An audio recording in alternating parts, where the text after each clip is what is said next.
If you don't want to be like everyone else, then you have to make the sacrifices others aren't willing to make. That's what my mentor told me when I was in my early 20s, and it stuck with me ever since. I started out with no qualifications and no money, but still managed to become a multi-millionaire.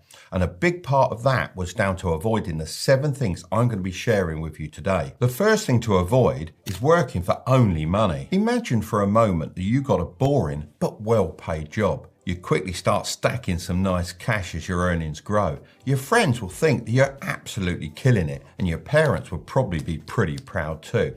However, over time, your earning potential would start to plateau. This is path A. Now, imagine instead you get a challenging but lower paid job. You might struggle for a couple of years as you improve and adapt. You may even struggle to pay the bills. Your friends will probably think you're falling behind, and your parents may not agree with the path you've taken. However, over time, your earning potential will start going through the roof. This is path B. So, what's the difference between these two examples? Well, path A prioritizes money early on, whereas path B prioritizes 2 key things: skills and equity. Every self-made millionaire I know has followed path B, as it's the only way to build that kind of wealth. As I mentioned, I left school at 16 with no qualifications. However, I immediately went out looking for jobs and actually got offered more than 5 opportunities. So I had a big decision to make. Which should I choose? I decided to become a carpenter's apprentice. The pay wasn't great, but I knew the skills I'd learned would be extremely valuable, so I prioritised those. There was no way I was going to get equity in the business, but at least I was working for more than just money. That job taught me a lot, and although I was forced to quit after being relentlessly bullied by my manager, I still use many of those skills today when I'm designing my best-selling brand of radio-controlled planes that I sell across the world. By learning a wide range of high-income skills, it makes it almost impossible for you to ever be broke again, as you become your greatest asset. I like to think every job I had when I was younger added to my skill set like a Swiss Army knife. Nowadays, I'd recommend prioritizing online-based high-income skills such as copywriting, video editing, and coding. The demand for these skills is only growing, and I can speak from experience that there is a huge skill shortage at the moment. Sure, there are lots of people doing those things. However, 99% of them are just not up to standard. Honestly, your competition really isn't that tough. Now, let's move on to the second thing, equity. This just means owning a percentage of a business so you can benefit from the profits. My radio control model brand is a perfect example of this. You can gain equity in a few different ways. The most obvious way, and the way I did it, was to start the business myself. However, you can also gain it by working for it if you're extremely skilled in certain areas. This is known as sweat equity. Lastly, you can purchase equity in certain businesses, although I wouldn't recommend this as much unless you have the skills that can help accelerate that business forward. My friend Simon Squibb often goes around in public telling people to start their own businesses or ask for equity from their boss. While I 100% agree with the sentiment, you need to have some self-awareness with this. Firstly, it's worthwhile working for someone to gain skills before starting a business of your own. Secondly, you need to be realistic. I didn't think for a moment that I'd get equity in the carpentry business when I was an apprentice. So when you ask, make sure you have a solid case for why you deserve it and how you can add value to the business instead of just taking from it. You need to first focus on becoming someone worthy of equity. The main takeaway here is that too many people get blinded by money, forgetting the importance of skills and equity. This is the biggest trap. The more you obsess over earning just money, the less you'll likely make in the long run. The second thing to avoid is buying a luxury lifestyle. Picture yourself cruising through Dubai's sun-drenched streets in a bright yellow Lamborghini. You pull up to a swanky restaurant and order a $500 fillet steak without batting an eyelid. How does imagining that lifestyle make you feel? Pretty successful, right? Well, here's the truth. Most people you see living this way are far from successful. The majority are paying for cars they can't afford. taking trips to Dubai on credit cards they'll spend 5 months paying off, and ordering steaks at Salt Bay's restaurant that leave them with a bill they can't handle. These people are living a lie, pretending to be rich while drowning in debt. It's all smoke and mirrors, as it's much easier to impress others on social media than build real wealth. Seeing people live these luxury lifestyles might tempt you to start playing the flexing game too, as you feel like everyone is living a better life than you. However, this is far from the reality. In fact, 37% of Americans can't afford unexpected expenses over $400. 39% worry they can't pay their bills, and 60% of American households can't afford to buy a new car. Once you've made your millions, you can buy whatever you want. That's the point of becoming wealthy. However, in the early days, you can't live like a king and build wealth at the same time.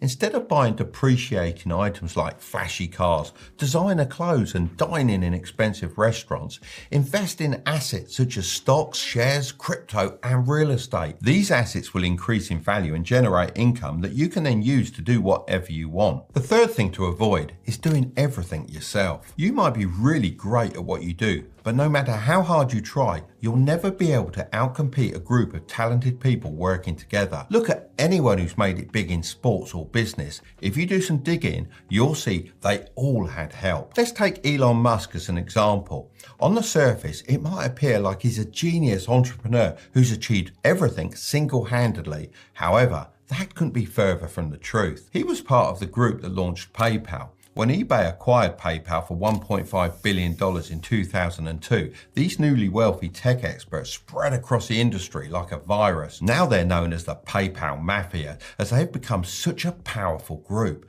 After leaving PayPal, they started many successful companies. These include big names like YouTube, Yelp, LinkedIn, and SpaceX. They often invest in each other's projects and give advice. But what if you're not aiming to launch the next billion-dollar company and instead just want to earn some extra money with a side hustle?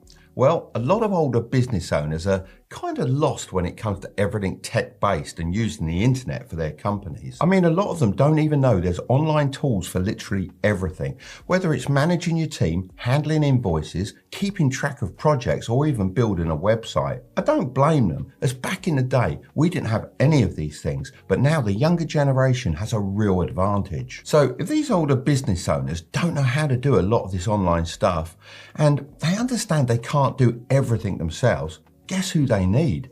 You. You can help them bring their businesses into the 21st century and make a lot of money in the process. It's all well and good saying this, but how could you actually do it? Well, if you want to give this a try, then I'd recommend using an all-in-one management platform. Odoo is a great choice as it includes the tools I just mentioned and more all in one place. Here's a great example of a website that needs a proper update. It looks like it was built over 10 years ago. Let's jump on Odoo and make something a bit more up to date. So I'm going to go over here and select the e-commerce app option. Now let's fill this in. I want a business website. There we go. And I want for my gardening business. After this, I've got the option to choose my color palette here, but instead, I'm just going to add their logo so that Odoo just builds a palette based on their brand colors. Now we've got to pick a theme. All these look pretty good, so let's go with this one. I can use the drag and drop feature to easily edit the page and customize images. They also have this cool AI tool to help me out with words. Let's fast forward about 30 minutes and I'll have something pretty cool to show you. Check this out, it's way better than the old website in my opinion. You could make some serious cash helping out older business owners with all the different apps on Odoo, or even use it to manage your own business. I reached out to Odoo to see if they wanted to sponsor this portion of the video. They agreed and are also giving you your first application free for life with unlimited support and hosting. And the cherry on top, Odoo offers a personalized domain name for 1 year. So if you want to give this a try, then check out the link in the description. The fourth thing to avoid is having too many inputs. Do you ever feel like you're being pulled in a million different directions? This happens with everything in life, from side hustles to fitness training. Everyone seems to have a different opinion on what you should be focusing on. It can look a little bit like this. This is you, and these are the people telling you what they think you should be focusing on. For the sake of simplicity, let's just call them inputs. All these inputs create hundreds of paths you could follow, like becoming a doctor, entrepreneur, joining a family business, getting a stable 9-to-5 job, traveling, and having a family. Let's call these your potential paths. The sheer number of these pathways can create something called cognitive overload, which is where your brain simply can't cope with the overwhelming amount of information and choices. So what's the solution? Well, I've always started with my end destination in mind and worked backwards. Of course, I didn't know exactly what I wanted to do in the future. However, I had a decent idea. I then made sure to only listen to inputs that helped me reach those targets. The clearer your goal, the easier it becomes to select the right inputs to help you achieve it. So limit the number of opinions you receive and prioritize quality over quantity. Most people have too many opinions being thrown at them, but not from experts. Cut out general opinions and instead seek expert advice. This could come from a mentor, someone successful in your field, or even educational videos from experts like myself. By doing this, you'll get more valuable, focused, and specific guidance for your end goal. Remember, even when you work your way backwards, you still don't need to know everything at once. Fully listen and implement what you learn from an input, and then when you're facing another challenge, you can seek out more inputs that will help you overcome it. If you don't do this, then you'll get mental fatigue, which can lead to decision paralysis, where you find yourself unable to take action or move forward. Some people might even mistake this for being lazy, but in reality, your brain just gets overwhelmed. The fifth thing to avoid is being ego-driven. Let me start by saying this. Arrogant people won't even finish this video. They think they already know everything, so why bother sticking around? But that's exactly the problem. Arrogance blinds you to the opportunities that could genuinely change your life. Ego-driven people are often too focused on the big picture, constantly dreaming of the end goal. This might sound productive, but it's a dangerous trap. When you're always looking too far ahead, you end up overlooking the small but crucial steps that lead to true success. For example, some might be tempted to scroll through this video just to see all 7 things rather than sitting down and actually absorbing the knowledge in each one. But by doing so, they miss out on the valuable insights that could fast track their journey. When you're too egotistical, you start to believe that you don't need advice from others, especially those who might know more than you. You might dismiss the wisdom of people who have already walked the path that you're trying to take. But here's the truth. True wealth isn't just about being confident. It's about having the humility to keep learning, to understand that you don't know it all. And that's where the real growth happens. The more you learn, the more you realize how much you don't know. This is called the iceberg principle.